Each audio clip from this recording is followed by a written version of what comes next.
కాంగ్రెస్ ప్రభుత్వం రాకముందుకే మనం కొట్టాడుతున్నాం. అలా రేవంత్ రెడ్డి వీళ్ళు వాళ్ళందరూ ఉన్నారు. ఈ లోపు చూస్తుంటే మనం మాట్లాడ ఎస్ఎంఈ నడుస్తూనే ఉంది, బాబు చేసుకుంటూ.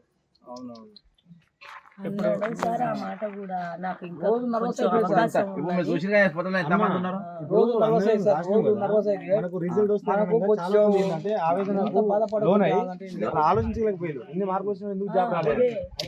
దేవార్జున ఆయనకు 127 మార్కులు వచ్చింది. 1000 మంది ఉంటారు పైన ఇందిరా పార్క్ కాడ ఫోటో పెట్టుకొని మరీ పోరాడు.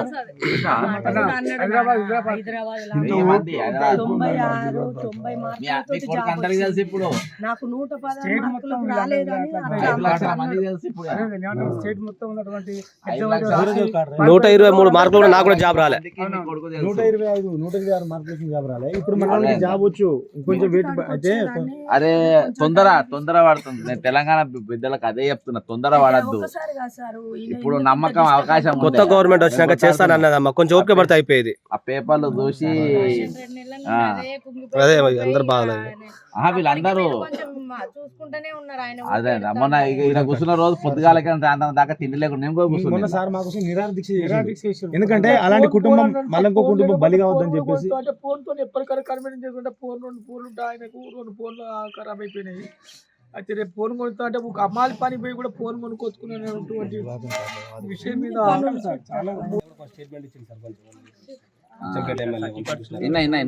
నిన్న చేస్తారు. కానీ వాళ్ళ ప్రభుత్వం వచ్చింది కదా, ఒక నెల రోజులు అట్లా.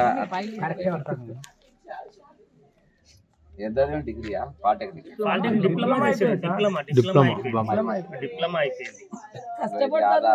ఇన్ని సర్టిఫికేట్లు ఇప్పుడు ఏం చేసుకోవాలి చెప్పండి, ఏం చేసుకోవాలి? సర్టిఫికేట్ అదే సార్, ఇన్ని సర్టిఫికేట్ కుటుంబాలకు అన్యాయం చేస్తాడు ఏమో మిగిలిచ్చి పోయిండు. అందుకని తెలంగాణ ఉద్యోగాలు రాని వాళ్ళు అందరూ కూడా మీరు ఆవేశపడద్దు.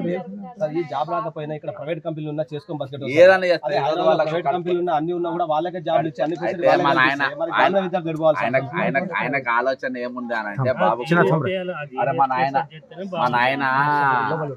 నాయన కూరగాయలు అమ్ముకున్నాను, చదివించిండు, నేనేమో ఏం కాకపోతుంది అని చెప్పి మనస్తాపం వీళ్ళందరూ వీళ్ళ తల్లిదండ్రులు అందరూ కళ్ళాలో పోతారు.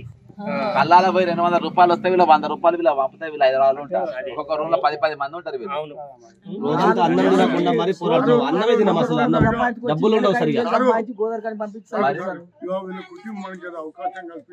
తప్పకుండా అదే మేము ప్రభుత్వాన్ని కూడా విజ్ఞప్తి చేసినాం.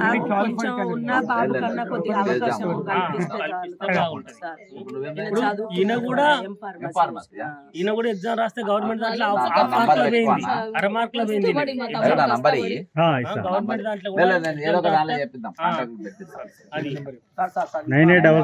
ఆ కుటుంబ సభ్యులందరూ కూడా వాళ్ళందరూ జాబులు ఇచ్చినట్లయితే వాళ్ళు ఈ కడుపు కోత గురి కాకుండా ఉంటారని నా ఉద్దేశం సార్.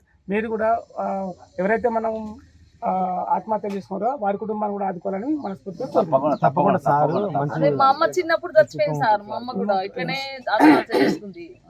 4 తమ్ముళ్ళు, నేను కష్టపడి మా మండలంలో ఉన్నటువంటి గ్రామం కొత్తూరు మంచి అన్ని రంగాల్లో అభివృద్ధి అయింది. అన్ని రకాల సర్టిఫికేట్లు ఉన్నాయి. దానికి క్వాలిఫైన క్యాండిడేట్ కనుక మీరు ఆర్థికమైన సహాయం అందించాలని చెప్పని మేము మనస్ఫూర్తి చేతులెత్తి దండం పెట్టి తప్పకుండా